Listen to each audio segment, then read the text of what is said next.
Hello guys, welcome to my channel Tumpa's কিচেনে। তোমাদের সবাইকে জানাই অনেক স্বাগত।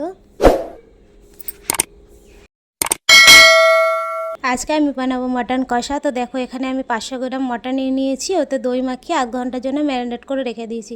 এখানে আমি প্রেশার কুকারে বানাবো। তো তেলটা গরম হয়ে গেছে, এবার পেঁয়াজ কুচি দিয়ে দিলাম। পেঁয়াজ কুচিটা একটু হালকা লাল ব্রাউন কালার হতে হবে। একটা তেজপাতা দিয়ে দিলাম।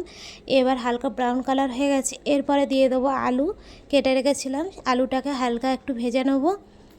তো আলুটা একটু ভাজার পরে এবার আমি টমেটো কুচি দিয়ে দিলাম। তারপরে দিয়ে দিলাম এখানে আদা রসুনের পেস্টটা।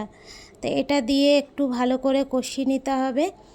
এরপরে দিয়ে দিলাম জিরের গুঁড়ো, হলুদ গুঁড়ো 1 চামচ আর লঙ্কার গুঁড়ো দিলাম।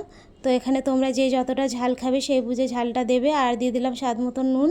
তারপরে এখানে মাটনটা দিয়ে দিলাম। দিয়ে এবার ভালো করে এটাকে কষিয়ে নেব। 10 মিনিট ধরে এটাকে ভালো করে কষিয়ে নিতে হবে। এবার এটাকে কষানোর পরে এখানে দিয়ে দেবো আমি গরম জল। তো আমি গরম জল ব্যবহার করছি এখানে, তোমরা চাইলে ঠান্ডা জলও ব্যবহার করতে পারো। তো দেখো, এখানে আমি 2 বাটি মতন গরম জল দিয়ে দিলাম। তো জল দেওয়ার পরে এটাকে আমি ঢেকে 15 মিনিটের মতন সিটি হতে দেবো। মিনিমাম 4টে থেকে 5টা সিটি হতে দেবো। তোমাদের যেরকম সিটিটা তোমরা বোঝো সেরকমভাবে সিটিটা তোমরা দিয়ে নেবে। এরপরে দেখো মাটনটা হয়ে গেছে, এবার দেখবো গলেছে নাকি। তো মাটনটা মনে হচ্ছে ভালোই গলে গেছে, কালারটাও বেশ সুন্দর এসছে। তো বন্ধুরা, তোমরা বাড়িতে অবশ্যই ট্রাই করো। এরপরে দিয়ে দেবো গরম মশলা।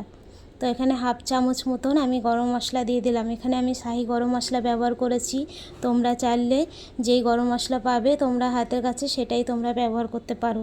তো বন্ধুরা, তোমরা কোথা থেকে দেখছো আমাকে কমেন্ট করে অবশ্যই জানিও। আর আমার ভিডিওটা যদি ভালো লাগে তো একটা লাইক কমেন্ট শেয়ার করতে ভুলো না, আর সাবস্ক্রাইব করে দিও।